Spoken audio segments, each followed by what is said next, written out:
Attention please. This uploading is only for educational purpose.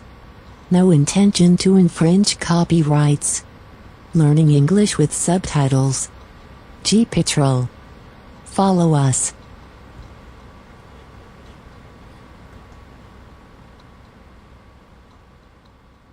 The boy and his at the fencing school. It's all your fault, Peter. If you'd done as Jimmy said and just left it alone. You were looking for this, weren't you, Jimmy? Who were you working for?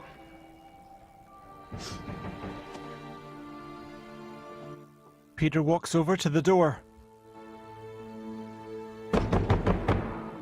Peter waits for a moment before sliding it open. The mustachioed man is on the other side. Where's Jimmy? He's out. When will he be back? What do you want him for? What do you want with Jimmy? Oi, come back! The man disappears into the shadows as Peter closes the door, hatching a plan.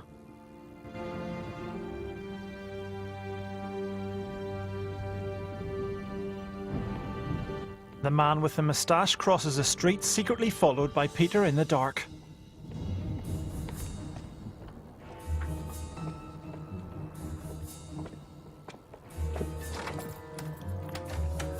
The man goes through the front door of a house. Peter moves from a lamppost to a post box, keeping out of sight.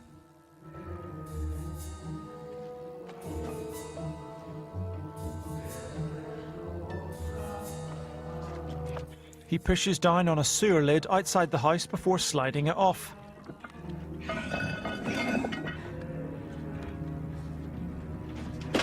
Dropping into the sewer, Peter walks along. He is then inside the house.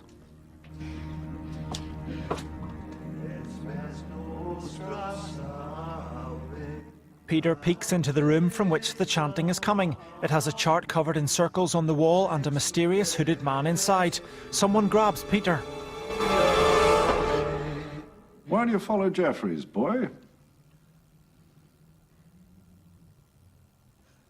Jimmy didn't send you, did he? What do you want with Jimmy? That's my business. Where is he? Just gone. What do you mean, gone? A bomb in Hobbles. He found the orb, didn't he? You know what that thing is? So it was in Bottles after all. Jimmy was working for you. Where is it now? Tell me!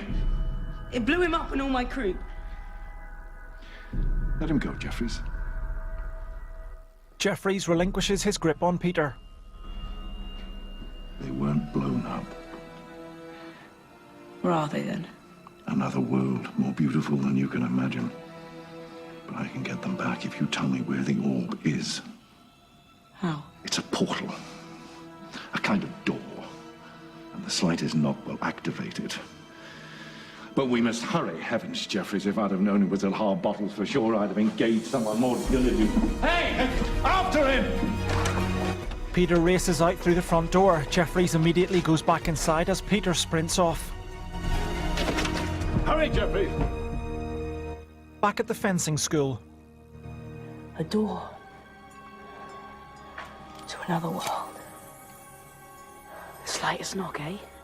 He taps it with the dagger. What a weird looking place. An icy forest glows inside the orb. Open up, Peter! We can help you! Help me? When has a top ever helped the likes of me? Hearing the noise, he looks at the door. I come into this. I'm gonna get him out. Striking the orb with his dagger, there's a flash and he disappears inside it just as Jeffries and the older man enter. His feet on a rock which is surrounded by the broken up bits of ice that make up the wintry forest floor. Snow is falling. He looks ill at ease and loses his balance before getting back up again. He stares out across the icy landscape where numerous vine-covered trees have come up through the surface. Hello? Where am I?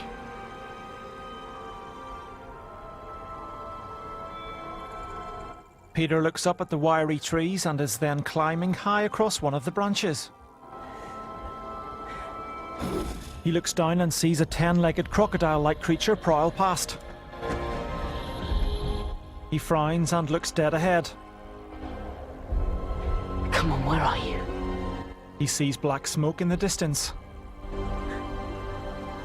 There you are. Twins and Tootles sit by the smoking fire. Twins has the Eiffel Tower statue in his arms. Tootles speaks. Lots of smoke. No flames.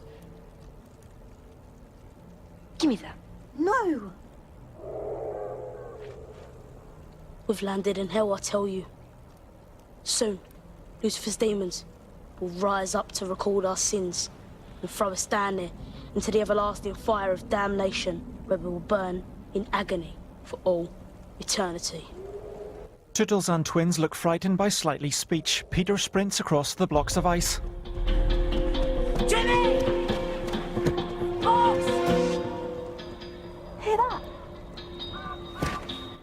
Looking worried, Curly listens closely. Peter is still running. They're headed this way. Kill smoke. Jimmy drops a sheet over the fire, lifting the cricket bat. Hide quickly. Peter bounds over the cracked ice and Jimmy stands behind a tree wielding the bat. A gun is then pressed against his neck. It belongs to Starkey the pirate. Buongiorno, amico. Got any goodies? Leave us alone! Let me go! Just get off! Get off! Found another 5. Get off of me! It's 1. Off me! Let me go! The tired Peter finally reaches the now extinguished fire.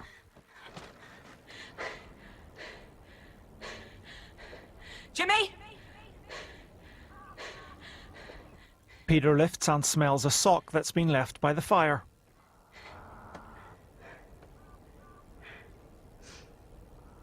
Tootles.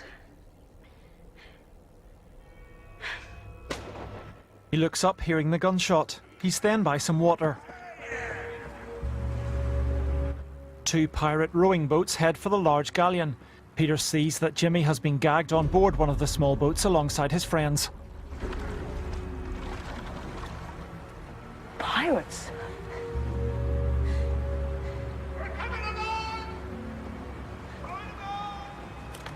Peter runs off back to the fire, kicking off the sheet.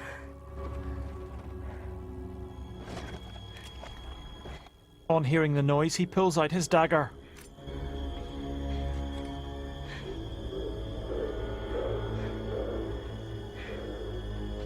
Taking a few cautious steps forward, he spots something.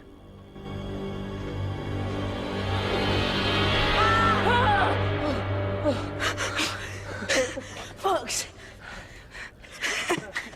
Peter helps Fox up to his level. Where did you spring from? You have no idea how glad I am to see you. Where the hell have we landed? I have no idea. All I know is we're not in Shoreditch anymore. It was that thing. In Harbottles, wasn't it? I'm sorry, Fox. It's all my fault. We should never have broken into Harbottles in the first place. If Curly was here, he'd string you up. I'll make good. I'll get them off that ship and home safe.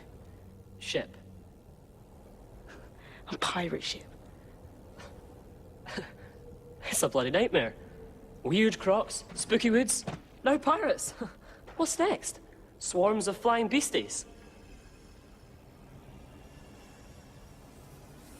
Peter looks over Fox's shoulder. Fox turns around and frowns. What's that? Oh, what now? Run!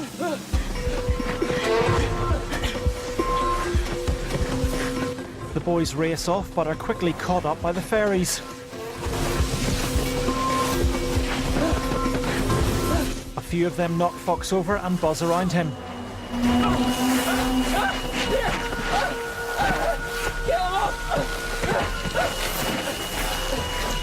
Hold on your feet! boys shake them off, but the chase continues. We gotta stay ahead of the storm, otherwise we're dead! Some of the fairies grab at Peter. A carved wooden figure sticks up between some of the ice blocks. Fox and Peter jump down onto the level below and look up at the line of chanting Native American Indians in front of them. The fairies are back in a swarm. One of the Indians, wearing a patterned cloak, shrieks. The fairies fly off. The cloaked holy man with black feathers around his shoulders looks down at Peter.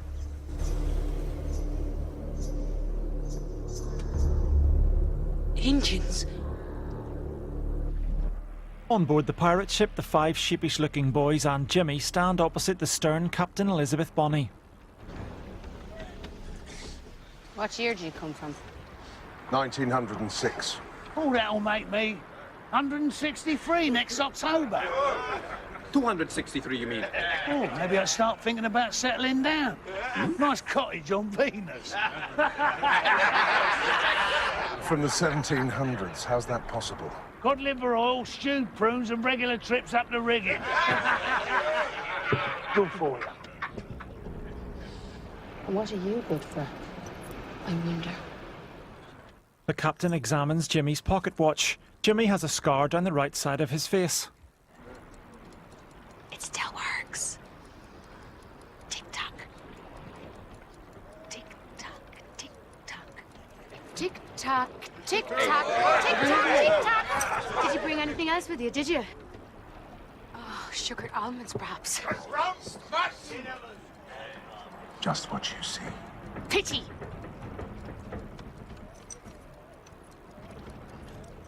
How sweet. He carries a picture of his true love. What is this place? Can't you tell? It's heaven. Or hell. Depending on your point of view. Say, Lucifer's demons. What shall we do with them, Well, I want the English lads. What for? They look so tender. I bet they taste good in a stew. My boys stay with me. He's a bold one, no? He's not a bad-looking wag. Eh? Maybe I could find a use for him in my cabin. Good idea. Maybe I need a rest, eh? Just playing with you, Starkey. I'm just playing with you. Throw him to the crocs. It's me. You can keep the boys. Ah, thank you, ma'am. You won't be sorry. I've got some coriander seeds and some ginger saved. Right. Now you better come with me. You're not going to like this next week. Come on. The 2 pirates lead Jimmy up to the edge of the boat. Crocodile creatures swim in the water below. Grabbing one of the men's swords, he pushes the pair in.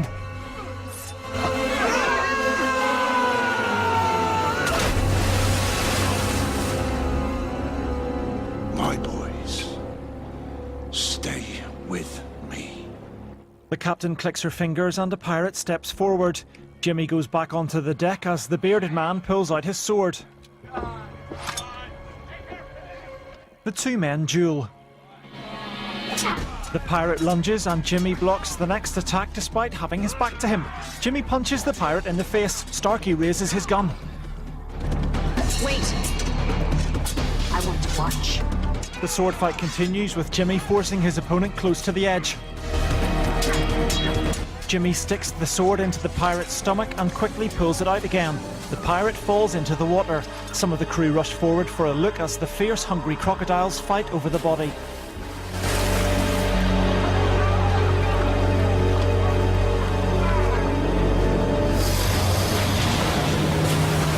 How are you?